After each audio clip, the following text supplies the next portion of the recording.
Hello दोस्तों, मैं भवर सिंह और आप सभी का मेरे सुर तरंग चैनल पर स्वागत है। दोस्तों आइए आपको एक और राजस्थान की एक और ऐतिहासिक घटना बताते हैं। जी हाँ दोस्तों, ये एक ऐसी घटना है जिसके बाद में आस्था के रूप में वहां पर एक भव्य मंदिर बना, जो आज आस्था का बहुत बड़ा केंद्र है। पश्चिमी राजस्थान का बहुत बड़ा तीर्थ स्थल है, जहां असंख्य लोग दर्शन करने के लिए आते हैं और गांव गांव में घर घर में वहां पूजा उनकी होती है। और कलयुग में यूं कहूं कि ये देवी हाजरा हजूर है। जी हाँ दोस्तों, आपकी मनोकामना वहां जाने पर पूर्ण होती है। घर बैठे भी याद करो तब भी आपकी कार्य की सिद्धि हो जाती है। और ये कलयुग में अपने आप में एक अद्भुत, अविश्वसनीय लेकिन अनोखी कहानी है। तो आइए दोस्तों जानते हैं। जी हाँ दोस्तों, राजस्थान, पश्चिमी राजस्थान का बाड़मेर जिला का एक बहुत बड़ा शहर बालोतरा, जो वर्तमान में अलग से उसको जिला घोषित किया गया है। बालोतरा के आसपास में बहुत बड़े बड़े तीर्थ स्थल है, जो नाकोड़ा तो जैनों का बहुत बड़ा तीर्थ स्थल है, आप जानते हैं। उसके पास में एक और बहुत बड़ा स्थान है जहां पर माता भटियाणी जी का मंदिर है। जी हाँ दोस्तों, जसोल रानी भटियाणी जी का वहां पर भव्य मंदिर है।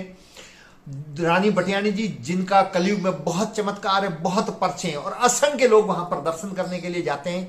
भाद्र माह और माघ महीने में दो महीने यहाँ पे मेला भी लगता है, जहां असंख्य भक्तों की भीड़ लगती है और सामान्य दिनों में भी लोगों का तांता लगा रहता है। लेकिन दोस्तों, क्या आपको पता है कि ये मंदिर और ये आस्था कैसे शुरू हुई, कब से शुरू हुई? तो दोस्तों आइए मैं आपको पूरा घटनाक्रम बताता हूं। बहुत ही रोचक इसके पीछे की कहानी है। जी हाँ दोस्तों, दो दमामियों को पहले पर्चा दिया और उनके पर्चे के कारण से ही वहां मंदिर बना। वो कैसे हुई मैं आपको बताता हूं।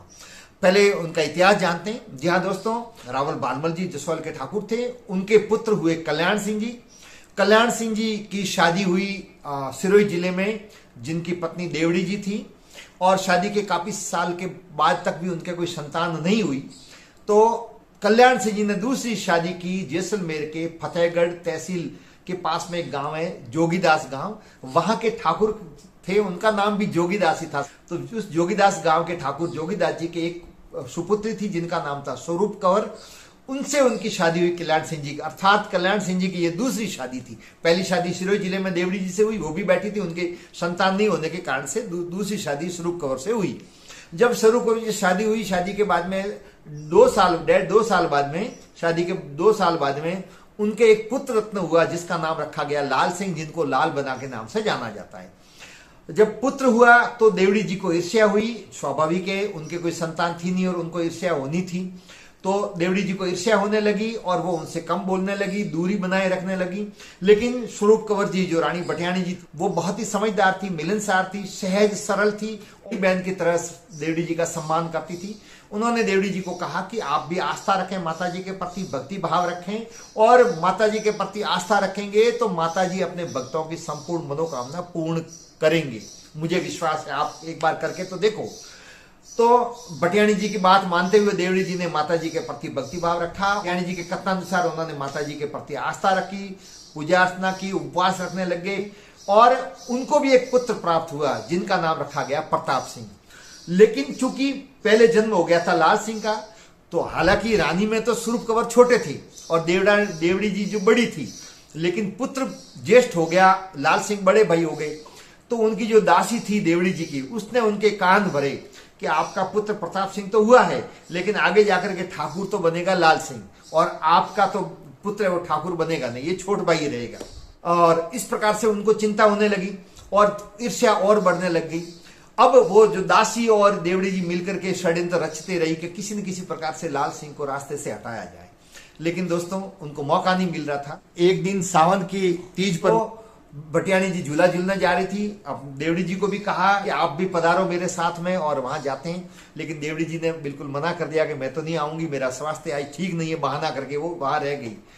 तो उन्होंने कहा कि फिर आप एक काम करो, आप नहीं पधारो तो मेरा जो ये लाल बना है इसको आपके पास में रखो। तो अपनी बड़ी माँ के पास में अपने पुत्र लाल बना को वहां छोड़ करके चली गई। अब देवड़ी जी को उस दासी ने कहा कि अब इससे बढ़िया कोई मौका नहीं है और अब इसको रास्ते से हटा दो। तो उन्होंने उस छोटे बना को, लाल बना को जहर दे दिया और जहर दे करके उनकी जीवन लीला वहीं पर समाप्त हो गई।